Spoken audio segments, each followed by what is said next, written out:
그 정도로 위험한 상황까지 가고 있지는 않은데 마취제라든지 수면제라든지 그런 거에 대한 화학 공식들을 교묘하게 이용하고 다양하게 또 섞어내면서 의료적으로 검증도 되지 않고 그리고 인간에게는 굉장히 치명적일 수 있으나 어떤 쾌락적 요인은 또 제공할 수 있는 그런 합성 마약들의 종류가 굉장히 많아졌다고 합니다. 학교에서 아이들이 뭐 헬로윈에 갖고 왔던 캔디가 알고 봤더니 대마 캔디, 마약 캔디라서 학교가 항의를 받았다라든지 이제 미국의 특정 도시가 좀비화됐다 하면서 이제 나오고 했었는데 의료용 대마 같은 경우에 굉장히 중요하고 없으면 자기의 어떤 병변에 심대한 영향을 받는 환우들이 많이 계시거든요. 예를 들어서 뇌전증이라든지 이런 부분. 합성마약 같은 경우에는 검증되지 않은 상태에서 오기 때문에 지금 당장의 어떤 복용에 의해서 사람에게 미치는 영향은 판매자도 그리고 생산자도 소비자도 모르는 일단 하고 보자 형태라고. 구독, 좋아요 부탁드립니다. 저도 이런 이슈를 뭔가 다루게 될 줄 몰랐었는데 마침 책에도 다뤄주셔서 사실은 여러 방면에서 생각을 해볼 수 있는 요즘 뉴스에도 너무 얘기가 많이 나옵니다. 그리고 네. 심지어 드라마에도 요즘은 소재로 나오더라고요. 맞아요. 네. 그래서 깜짝 놀랐는데 마약이라는 주제가 요즘 네. 뉴스에 많이 등장하기도 하고 또 인터넷 1시간 안에 배달되기도 피자처럼. 네. 그러니까요. 그래서 갑자기 우리나라가 어쩌다 이렇게 된 건가 싶기도 한데 이렇게 되고 있는 게 실제로 그러고 있는 건지 우리나라가 왜 이렇게 된 건지 한번 말씀 부탁드립니다. 뭐 이제 우리나라가 왜 이렇게 됐을까요? 그렇게 물어봐 주셨지만 아직 그래도 우리나라는 굉장히 그 마약에 있어서는 또 엄중하게 대처하고 있고 뭐 미국이나 여러 국가의 심각한 상황보다는 그 정도로 위험한 상황까지 가고 있지는 않은데 워낙에 안전했던 국가에서 조금 위험한 모습이 보이니까 그리고 이제 최근에는 이 책 집필할 당시에도 그렇고 이제 저랑 이제 섭외 약속을 잡으실 때도 그렇고 유명한 영화 배우의 사건이 터지기도 전이었잖아요. 뭐 이제 유명한 또 그 가수의 사건이 터지기도 전이었고. 근데 공저자인 그 제 아내랑 이제 책을 쓸 때도 아 이걸 주제로 넣는 게 맞을까? 그러니까 투자 대상으로 마약도 투자할 수 있어요. 그런 말을 하는 게 맞을까?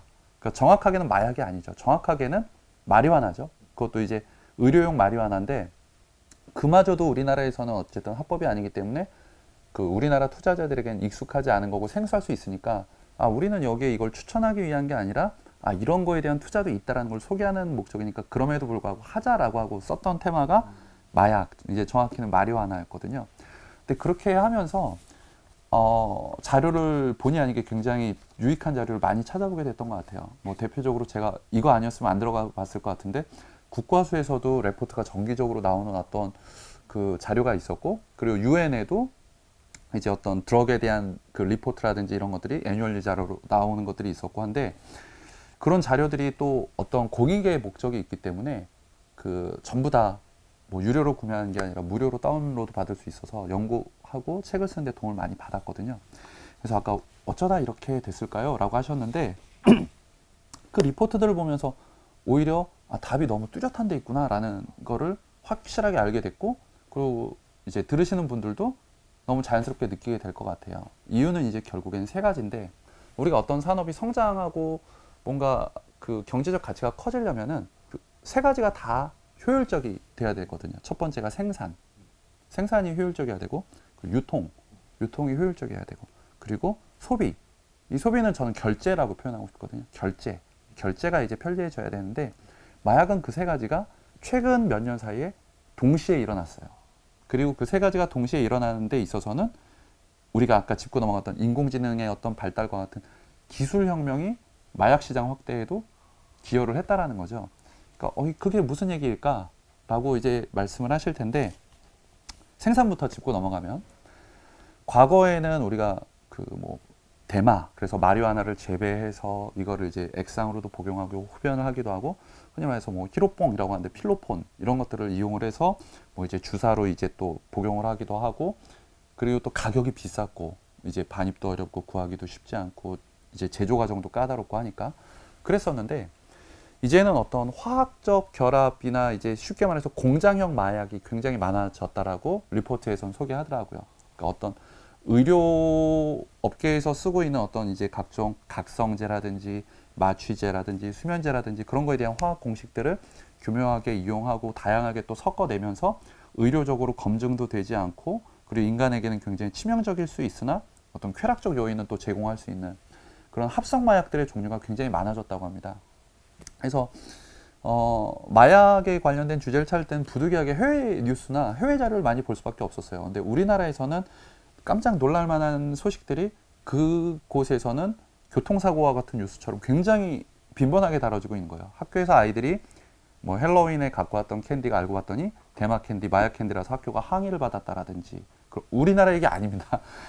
해외 얘기이긴 한데 그런 일들이 해외에서 이제 벌어지고 있다라는 거였는데 어쨌든 생산 과정이 그렇게 단순화됐다라는 거예요. 그리고 예를 들어서 우리가 이 화합물이랑 이 화합물이랑 섞어보면 뭐가 될까?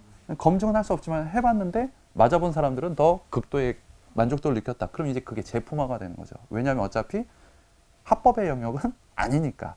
그러면서 생산이 다양화됐고 제품 다양화가 이루어졌고 그렇게 공장에서 만들다 보니까 가격도 굉장히 낮아지기 시작한 거예요. 공장에서 이제 찍어내기 시작하니까 소위 말하는 자동화가 됐다고 해야 될까요? 그러다 보니까 생산과 가격이 편리하게 됐고 그다음에 이제 유통으로 가자면 그 SNS라는 산업을 제가 이제 지난 책에서 다뤘었는데 SNS는 이제 하나의 산업이자 기술이자 플랫폼이 됐거든요. SNS 이제 소셜 네트워크 서비스는 이 안에서 정말 많은 걸 우리가 해결하고 있잖아요. 실제로 소통을 하는 거를 넘어서 경제 활동도 하고 그 외에 어떤 가치 창출을 하는데 마약도 과거에는 정말 뭐 우리가 영화에서 보는 것처럼 은밀하게 만나서 돈을 주고 받고 뭐 이렇게 또 요만한 봉지에다 받고 그렇게 했었는데 지금은 소위 말하는 그 이제 해외에 기반을 두고 있는 SNS에다가 어떤 것을 찾고 있다 그러면은 판매상들이 바로 이제 그 검색어를 마치 데이터 크롤링 하듯이 수요자가 어디인지를 찾아서 바로바로 답장을 준다는 거죠. 제가 시도를 해보려다가 못 해봤는데 그 이유가 저도 어쨌든 직장인이고 한 집의 가장인데 그런 것들을 나중에 흔적이 남았다가 그럼 어떡하지? 그래서 해보지를 못했는데 제가 아는 사람이 이제 자영업을 하는데 궁금해서 해봤다라는 거예요. 진짜 구해지더라. 그런 얘기를 듣고서 이게 정말 어떤 개인도 호기심에라도 접근하면 안 되겠구나라는 생각이 들 정도로 유통이 편리해졌습니다. 그럼 이제 두 가지가 나왔죠. 생산에서는 어떤 화학적 결합을 통한 그 제품 다양화와 자동 생산으로 인한 가격의 하락, 그리고 SNS를 통한 유통의 단순화 그리고 편리화. 근데 SNS를 통하다 보니까 소통이 또 어떻게 되겠어요? 시간과 공간의 제약이 사라지게 되죠. 그럼 이제 해외에서도 접속을 할 수 있게 되고 접촉을 할 수 있게 되고 소위 말하면 구매자와 판매자의 연결이 굉장히 다이나믹하게 이루어질 수 있게 됐다는 거죠. 그럼 여기에 이제 SNS 기술이 들어간 거예요. 세 번째는 예전 같았으면 통장으로 보내줬을 텐데 그러면은 바로 우리 잡혀가잖아요. 그러다가 만나서 주자니 뭐 이런 거 들고 다닐 수도 없고. 근데 이제 우리가 코로나 시기를 떠올려 보면은 그때 당시에 한창 지금 자산의 가치가 많이 올랐던 비트코인 그리고 이제 블록체인 화폐들 이런 기술들이 있는데 이게 다 암호화가 돼 있지 않습니까? 근데 지금은 그게 뭐 가격이 많이 낮아졌다고는 하지만 결제 기능으로서의 역할은 지금도 충실히 하고 있거든요. 뭐 투자 대상으로서는 요즘 관심이 많이 낮아졌죠. 하지만 결제 대상으로서는 여전히 유용하게 쓰이고 있기 때문에 지불을 할 때 각종 이제 가상화폐로 지불을 하게 되면 또 추적이 어렵습니다.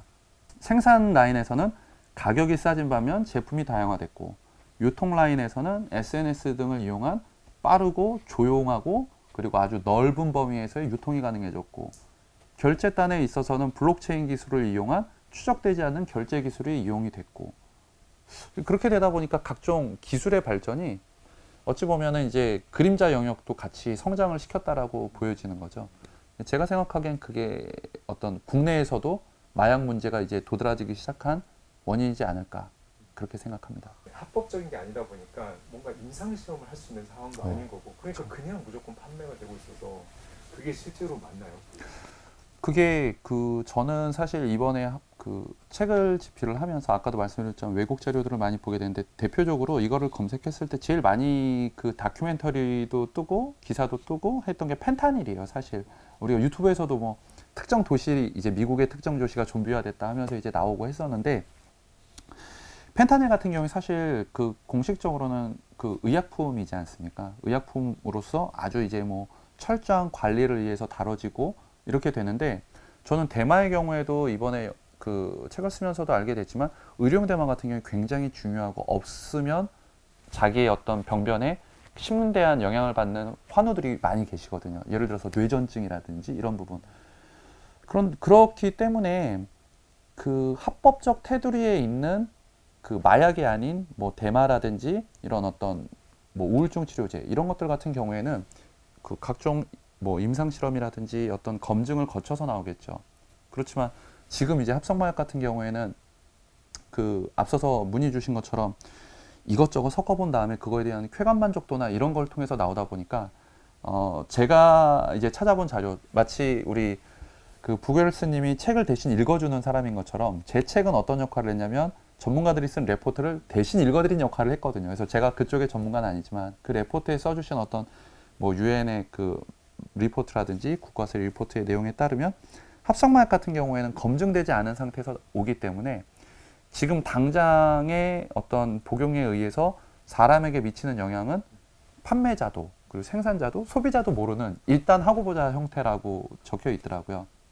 그래서 제가 이번에는 뭐 이제 투자 트렌드에 소개를 할 때 마리화나 같은 경우에는 합법적으로 의료용으로 이걸 생산, 유통 그리고 가공하는 업체들에 대한 투자는 실질적으로 미국 시장에 상장되어 있는 ETF를 통해서 가능하니까 이런 것도 있다라는 걸 알고 우리가 뭔가 투자에 대해서 이게 설마 있을까 하는 것도 찾아보자라는 취지로 이제 트렌드에 실어드리긴 했지만 뭐 개인적으로는 이게 얘기가 저도 옆으로 좀 새는 것 같긴 한데 굉장히 조심해야 될 상황인 것 같기는 해요.